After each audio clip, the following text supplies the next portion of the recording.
जय बाबा। हाँ जी दोस्तों, क्या हाल चाल है भाई आप सभी के। उम्मीद करते हैं आप सब लोग बढ़िया होगे भाई, एकदम मस्त। तो भैया अगर ये वाली वीडियो आप तक पहुंच गई ना, तो बहुत तगड़ी किस्मत है आप लोगों की, क्योंकि ये टॉपिक पे मैं 3 बार वीडियो बना चुका हूँ। अब पता नहीं क्या ग्लिच हो रहा है, मेरे लैपटॉप में ग्लिच हो रहा है, मेरे फोन में ग्लिच हो रहा है, मेरे माइक्रोफोन में ग्लिच हो रहा है कि तीनों बार वीडियो में आवाज ही नहीं थी। अब इतनी टेस्टिंग तो भगवान पता नहीं हमारी क्यों ले रहा है, टेस्टिंग भगवान ही जाने। ठीक है जी। अब मैं तो दोबारा बनाता हूँ वीडियो। भैया आज का जो टॉपिक है, ये क्लास 12th वालों के लिए भाई बहुत इंपॉर्टेंट है। ठीक है जी, बिजनेस स्टडीज है जिनके पास। टॉपिक का नाम है फाइनेंशियल लीवरेज। अब ये मत सोचना कि सिर्फ 12वीं वालों के लिए जरूरी है। रियल लाइफ में भी ये टॉपिक बहुत काम आएगा, लिख कर दे देता हूँ।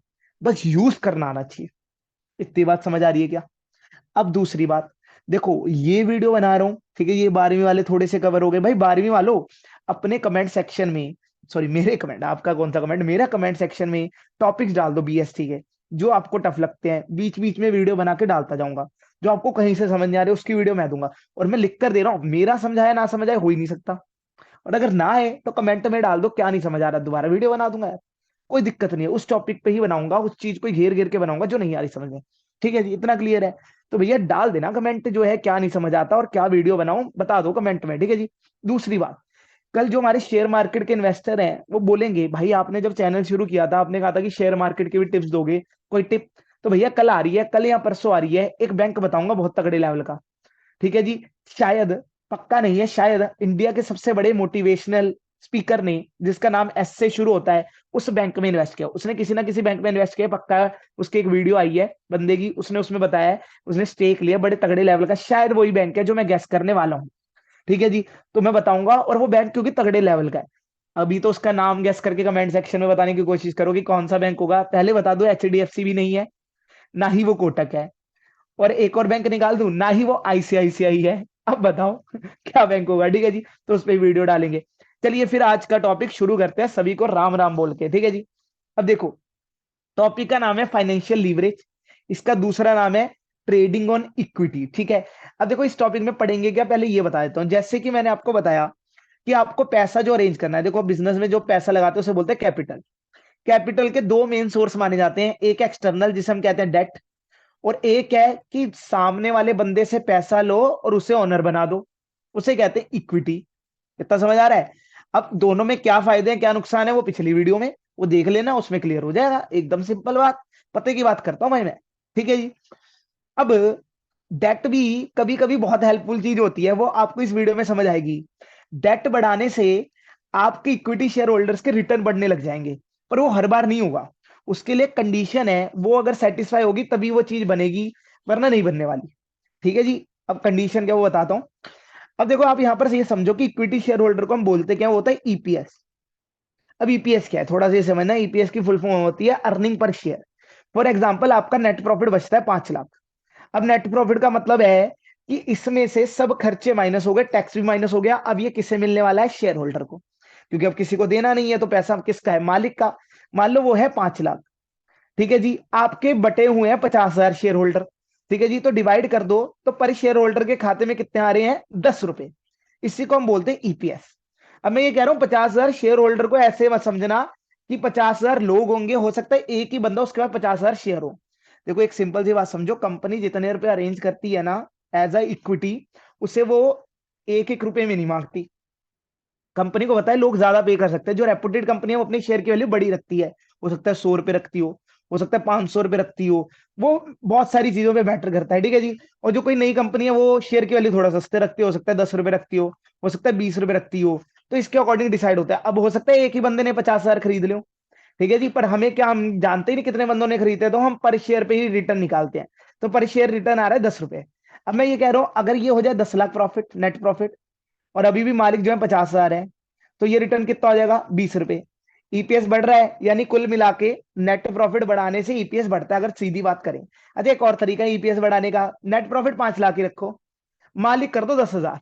अगर मालिक कम हो गए तो भी देखना ईपीएस बढ़ेगा, क्योंकि नेट प्रॉफिट तो भी 5 लाख है। पहले 5 लाख पे ईपीएस कितना बन रहा था? 10 रुपए। अब 5 लाख पे ईपीएस कितना बनेगा? 50 रुपए। क्योंकि या तो न्यूमिनेटर बना दो, बढ़ा दो, अगर वैल्यू को बढ़ाना है, या तो न्यूमिनेटर बढ़ा दो या डिनोमिनेटर को क्या कर दो? कम कर दो, सीधी सी बात। अब डेट बढ़ाने से ईपीएस बढ़ने लग जाता है। अब कैसे बढ़ता है, वो एक कंडीशन होनी चाहिए कि डेट हमें तभी लेना है अगर आरओआई इंटरेस्ट ऑन डेट से ज्यादा हो, तभी ईपीएस बढ़ेगा। अगर ये सिचुएशन उल्टी हुई तो आपका ईपीएस क्या हो जाएगा, कम हो जाएगा। वो भी करके दिखाऊंगा, दोनों सिचुएशन में आपको समझाऊंगा कि आपको ये ना लगे सर हर बार जो है ईपीएस बढ़ता ही डेट लेने से। मैं आपको दूसरी केस भी करके दिखाऊंगा। अब आरओआई क्या होता है, आरओआई की फुल फॉर्म है return on investment. Return on investment का मतलब है कि एक बंदा अपनी इन्वेस्टमेंट पे कितना रिटर्न कमा पा रहा है। मान लो आपने 5 लाख इन्वेस्ट किए और आपका रिटर्न है 1 लाख, ठीक है जी। इसको परसेंट में करेंगे तो इंटू 100 कर दो, तो कितना आएगा आपका आरओआई जो है, मोटा मोटा मेरे हिसाब से 1 लाख और 5 लाख का अगर रिलेशन बनाऊं, ये गया, ये गया, ये गया, ये गया और ये भी गया, तो मोटा मोटा 20%, 20% आरओआई है। अब ऊपर रिटर्न कौन सा होता है ये सर, अब रिटर्न इसमें रखते हैं हम ईबीआईटी। अगर आरओआई निकालना है तो formula EBIT upon investment into 100 है। अब ईबीआईटी क्या होता है, देखो एक बात समझो, मैं इसमें आरओआई को इंटरेस्ट से कंपेयर कर रहा हूं, तो मुझे वो आरओआई लेना है जो इंटरेस्ट के बगैर है। तभी तो मैं डिसाइड करूंगा इंटरेस्ट लूंगा कि नहीं लूंगा। यार अभी इंटरेस्ट लेने का डिसीजन लेना है, तो वो लेने के बाद थोड़ी डिसाइड लूंगा कि ऐसी वैल्यू लूं जिसमें से इंटरेस्ट ऑलरेडी माइनस हो। भाई फिर तुम ले क्यों रहे हो डिसीजन, ठीक है, तुम तो कर ही चुके हो ना वो काम। एक बात समझो, मैं कभी भी डोपामिन और ब्रेन को कंपेयर नहीं करूंगा, क्योंकि डोपामिन ब्रेन का ही पार्ट है, सीधी सी बात, बकवास बात नहीं। जिसका कोई पार्ट हो ना कंपेयर करने का, वहां पे कोई फायदा होता नहीं ज्यादा, ठीक है। तो आरओआई याद रखें ईबीआईटी से बनता है जिसमें से इंटरेस्ट माइनस नहीं हुआ। अगर इंटरेस्ट माइनस नहीं हुआ तो टैक्स भी नहीं हो सकता, क्योंकि tax is after interest process, ठीक है जी। तो ये फॉर्मूला हो गया, ठीक है। आज जो करते हैं, देखो सिंपल से इसने कंडीशन बता दी, आरओआई हमारा क्या है, ज्यादा होना चाहिए, तभी डेट बढ़ाने से हमारा ईपीएस बढ़ता है, सीधी बात, ठीक है। इसमें मैं EBIT IT earning before interest and tax select कर लेता हूँ 45,000, ठीक है। 3 लाख रुपए मान लेता हूँ चाहिए। केस वन वो है जहां पर आरओआई ज्यादा होगा, तो इस केस में डेट जब बढ़ाऊंगा तो देखना ईपीएस बढ़ेगा। तो इसके भी दो पार्ट हो गए, एक कम डेट वाला और एक ज्यादा डेट वाला, ठीक है। केस टू वो होगा जहां पर आरओआई कम होगा इंटरेस्ट ऑन डेट से, तो उसके भी दो पार्ट होंगे, पर वहां पर जब डेट बढ़ाऊंगा तो ईपीएस क्या हो जाएगा, गिर जाएगा लाला, गिर जाएगा, देखना। 3 लाख रुपए चाहिए, interest on debt 10%, face value 10 रुपए एक शेयर की, जैसे कि मैंने कहा एक शेयर 1 रुपए का नहीं होता, हो सकता है 10 रुपए का भी हो। टैक्स रेट 10%, 1 लाख रुपए डेट ले रहा हूँ। अब 20,000 शेयर कैसे बने, देखो 2 लाख, अगर 3 लाख रुपए चाहिए, 1 लाख डेट ले लिया तो कितने रुपए और चाहिए बताओ, तो थोड़ा तो यार मैथ्स लगाओ ना, 3 - 1 2 लाख। अब मैं कह रहा हूँ एक शेयर 10 रुपए का है, तो कितने मालिक बना पाऊंगा ज्यादा से ज्यादा, 20,000 मालिक, 20,000 शेयर, ठीक है जी। इतना क्लियर है। अब देखो ईबीआईटी 45,000 मैंने खुद सेलेक्ट किया है, तो आरओआई मैंने निकाल दिया 15%, क्लियरली 10%, यानी इंटरेस्ट और डेट से आरओआई ज्यादा है। तो इस केस में डेट बढ़ाने से ईपीएस बढ़ना चाहिए, सीधी बात। अब ईपीएस कैसे निकलता है, EAT upon number of share, वो वहीं समझा दिया। ईएटी कैसे निकलता है, जैसे कि बताया, अर्निंग आफ्टर टैक्स है, जो हमारे पास शेयर होल्डर के पास बचता है पैसा, उसमें से तो फिर सारे खर्चे माइनस होने चाहिए, तभी वो शेयर होल्डर के पास पैसा जाएगा, ठीक है। तो 45,000 में से 10,000 अपना जो है आपका इंटरेस्ट माइनस हो जाएगा। 10,000 कैसा है, 1 लाख पे 10% है सर, ये बताया ही है। 1 लाख डेट उठा रहे हैं, इंटरेस्ट है 10%, कितना हो गया 10,000, कितना बचा 35, 35,000 में से 10% टैक्स जाएगा, 3500 गया, तो कितना बचा ये 31,500। अब मैंने आपको एक कल वाली या लास्ट वाली वीडियो में बताई हुई है बात, कि डेट बढ़ाने से ना आपका टैक्स रेट भी कम हो जाता है, टैक्स रेट नहीं टैक्स कम हो जाता है। ये मैंने बताया था, तब लोग कह रहे थे सर ऐसे कैसे हो जाता है, डेट इतना जादू थोड़ी कर सकता है। अब वो यहाँ पे भी तुम देखोगे कि टैक्स कैसे कम भी हो जाएगा। मेरी कोई बात झूठ नहीं होती, प्रैक्टिकल बंदे हम, अकाउंट्स के बंदे हैं, क्योंकि हम नहीं है कोई जो है रट्टा रटा है सब्जेक्ट के बंदे हो, ठीक है जी। अब देखो इसमें ईपीएस कितना निकल रहा है, 31,500 को नंबर ऑफ शेयर से डिवाइड किया, 1.57 ईपीएस आया। पार्ट टू, डेट 2 लाख ले रहा हूँ, इक्विटी फिर कितनी हो जाएगी 1 लाख, शेयर में कितनी हो जाएगी 10,000, क्योंकि इन्वेस्टमेंट तो अभी भी कितनी है 3 लाख की है। ईबीआईटी अभी भी कितना है 45,000। ईएटी के लिए वही इंटरेस्ट माइनस करो और टैक्स माइनस करो। इस बार 2 लाख अगर डेट है तो उसका 10% इंटरेस्ट कितना बनेगा 20,000। 20,000 के अकॉर्डिंग अर्निंग आफ्टर इंटरेस्ट कितनी बनेगी 25,000। अब इसमें से टैक्स लगाओ 10%, 2500। पिछले वाले केस में टैक्स कितना था 3500, इसमें कितना है 2500 टैक्स गिर रहा है, क्योंकि हमने डेट को बढ़ा दिया। अब माइनस करोगे, अब आ रहा है अर्निंग आफ्टर टैक्स 22,500। अब बच्चे लड़ेंगे, आप कहेंगे सर आपका फ्रॉड यहीं पकड़ा गया। पिछले वाले में ईएटी था 31,500, इसमें ईएटी है 22,500, क्लियरली ईएटी गिर रहा है। तो आप झूठ क्यों बोल रहे हो कि पैसा जो है शेयर होल्डर को ज्यादा मिलेगा, या तो क्लियरली शेयर होल्डर को पैसा कम मिलने वाला है, क्योंकि आपका फॉर्मूले में ईएटी भी तो आता है ना सर। अब वही पागलों को थोड़ा समझाना पड़ता है, तुम ना थोड़े दिमाग नहीं लगाते। देखो 10 रोटी है, ज्यादा है रोटी, और 7 रोटी है, कम है रोटी, तो तुम्हारे अकॉर्डिंग यहाँ पर बंदों को ज्यादा रोटी मिलनी चाहिए 10 वाले केस में, अगर तुम्हारा बात माने आप, ठीक है।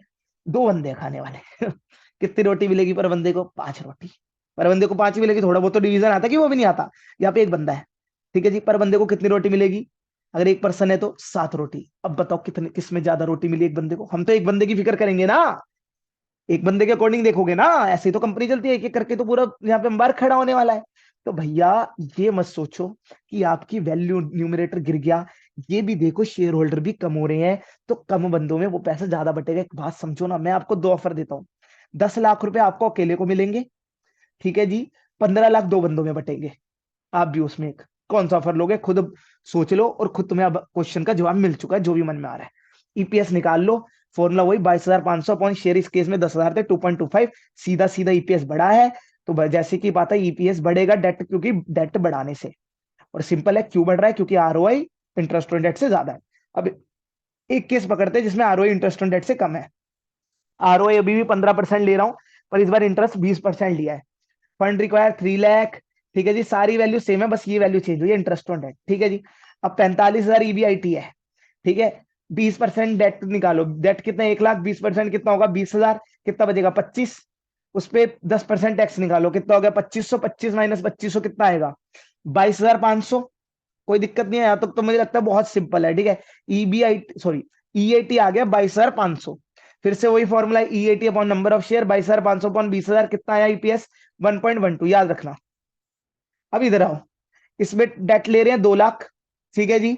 और अपना आ, बाकी तो फिर शेयर कितना हो जाएगा? 1 लाख, क्योंकि टोटल इन्वेस्टमेंट बनानी है 3 लाख, सीधी बात, ठीक है। तो ईएटी निकालते हैं, फॉर्मूला वही है, 45,000 में से इंटरेस्ट माइनस करो, 2 लाख पे इस बार 20% वाला केस है, 40,000, 5,000 बचा, 5,000 पे 10% टैक्स, 500, 5,000 माइनस 500 कितना आएगा?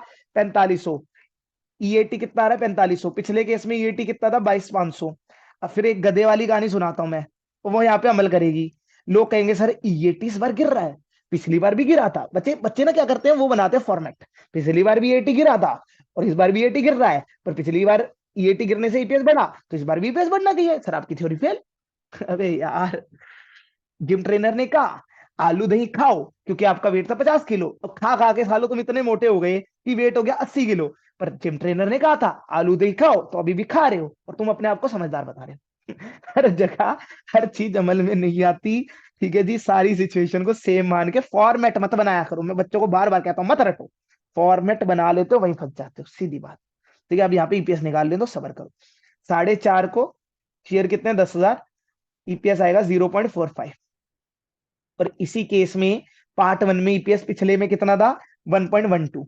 यानी कि केस 2 में 1.12 से 0.45 हो रहा है, यानी ईपीएस क्लियरली गिर रहा है। और पार्ट 1 में 1 पॉइंट समथिंग से कितना हो रहा है? 2 पॉइंट क्लियरली ईपीएस बढ़ रहा है, ठीक है जी। और दोनों केस में डेट तो बढ़ ही रहा है। इसमें क्यों ईपीएस बढ़ रहा है? क्योंकि आरओआई इंटरेस्ट से ज्यादा है। डेट तो क्योंकि इसमें भी बढ़ रहा है, उसमें भी बढ़ रहा है, और सेम क्वांटिटी से बढ़ रहा है। इसमें ईपीएस क्यों गिर रहा है? क्योंकि आरओआई इंटरेस्ट से कम है, सीधी बात। डेट बढ़ाओ घटाओ, अमाउंट कुछ भी रखो, केस ये बनेगा आप हमेशा जीतोगे, ठीक है। केस दूसरा बनेगा आप हमेशा हारोगे। डेट कम लो, कुछ भी लो, कैसे कर, जो मर्जी करो, सिंपल बात। देखो, मैं एक बात कह रहा था, अब मैंने 3 बार ये वीडियो रिकॉर्ड कर दिया, अब हिम्मत नहीं है कि वो वाली बात मोटिवेशनल की, वरना थोड़ी सी बात की थी लास्ट में। कोशिश करूंगा अगली वीडियो जब बनाऊं ना, तब मोटिवेशनल बात करूं, क्योंकि अभी ज्ञान देना ज्यादा जरूरी था, मोटिवेशन की ना आ नहीं रही अंदर से स्पिरिट, सच में।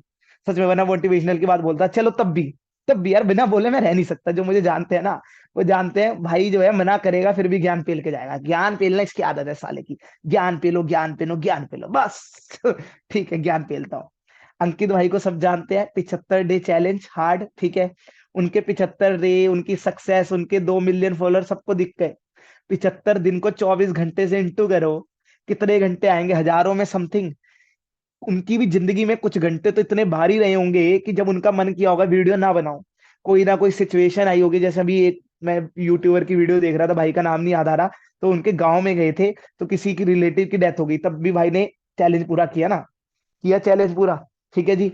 अब भैया कई बार उन्होंने वीडियो बनाई होगी, कई बार उन्होंने वीडियो बनाई होगी और वीडियो खराब भी हो गई होगी, रिकॉर्ड नहीं हुई होगी, उन्होंने पूरे सपाटे मारे होंगे, कोई ना कोई तो ग्लिच आया होगा। ग्लिच जिंदगी का नाम है भाई, बहुत लंबा प्रोसेस है ना ये। एक दिन की वीडियो फिर तो मान ले कि परफेक्ट बन जाएगी एक बार में, लंबा प्रोसेस है ना। सपाटे मारे होंगे 100 200, वीडियो खराब, फिर क्या किया, दोबारा सपाटे मारो भाई। यही कर सकता है ना बंदा, हार तो नहीं मार रहा। एक बात याद रखना, किस्मत आजमाएगी।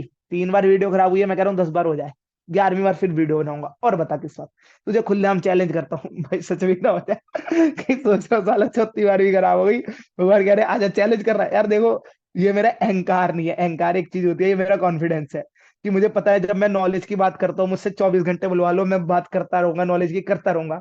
भाई मैं हेल्थ वाइज अपने आप को बहुत बेकार बंदा मानता हूँ, ठीक है, पर ये भगवान ने माइंड वाइज मुझे स्ट्रांग बनाया है, इतना मैं समझता हूँ। और माइंड वाइज भी नहीं, ज्ञान वाइज, माइंड भी मेरा स्ट्रांग नहीं है इतना कि कंडीशंस के अकॉर्डिंग जीत जाऊं मैं। ठीक है, बस एक बात कह रहा हूँ, हमेशा याद रखना, लॉन्ग प्रोसेस, बहुत डिफिकल्टीज आएंगी, लिख कर दे रहा हूँ, लिख कर दे रहा हूँ। तुम सालों सोच रहे हो ना, विराट कोहली की यार कहानी हमेशा याद आ जाती है। देखो थोड़ी वीडियो लंबी बन जाएगी, माफ करना। विराट कोहली को सब जानते हैं आज, विराट कोहली सबको दिखता है, पैसा, उसकी कार है, उसकी शोहरत, उसका नाम, चिढ़ते हैं लोग। रोहित विराट कोहली को कंपेयर करते हैं ना, चिढ़ते हैं साले, मैं खुद चिढ़ता था विराट से मैं पैसे से नहीं चिढ़ता था, मैं कहता बहुत एरोगेंट बंदा है, ठीक है। अब वो थोड़ा शांत हो गया, भगवान को मानने लगे, भगवान को ही मानना चाहिए, ठीक है जी। तो उसकी एक बात याद रखना, एक उसकी स्टोरी है, थोड़ी सी बताता हूँ, खुद सर्च कर लेना। अब ये सीरियस है, देखो ठीक है। भाई का रणजी ट्रॉफी का मैच था, मैं देखो पूरा तो नहीं बता पाऊंगा कि मैं सही बता रहा हूँ, थोड़ा बहुत आइडिया मुझे जो नॉलेज स्टोरी का। रणजी ट्रॉफी का मैच था, क्रिकेट में बैटिंग आ रही थी भाई की। उसी दिन या तो पापा की उसके डेथ हुई थी, या पापा के डेथ का भोग था, जो 7 8 दिन बाद होता है, एक चीज थी। पर दोनों में से कुछ भी हो, समाज ने तो ये बोला होगा कैसा लड़का है, मैच खेल रहा है पर अपने बाप के पास नहीं आ सकता, बाप की मौत हो गई, आ नहीं सकता। भाई वही बंदा जानता है, लोग तो कहने वाले कहते होंगे, और आज वही लोग विराट कोहली करते हैं, विराट कोहली जैसा है नहीं। उस बंदे ने तब अपने कर्म को चुना। इतनी प्रॉब्लम तो किसी की जिंदगी में नहीं आई ना यार। मैं मानता हूँ वीडियो खराब हो गई, ग्लिच आ गए, घर वालों ने आके गेट बजा दिया, बाइक को की आवाज आ गई, दोबारा बनानी पड़ गई, कोई नहीं यार, इतनी प्रॉब्लम तो नहीं है। जब विराट कोहली नहीं हार मान सकता, हम भी तो इंसान ही हैं। विराट कोहली नहीं है पर बन तो सकते हैं विराट कोहली जैसे, वो भी इंसान है, हम भी इंसान है, ठीक है जी। बाकी यार यही है, ठीक है। तो चलो फिर भैया अगली वीडियो में बात करते हैं। अगली वीडियो में जैसे कि मैंने कहा, एक बैंकिंग स्टॉक के बारे में बताऊंगा, तो देख लेना भाई अगली वीडियो। और सभी भाइयों को राम राम, टाटा, बाय।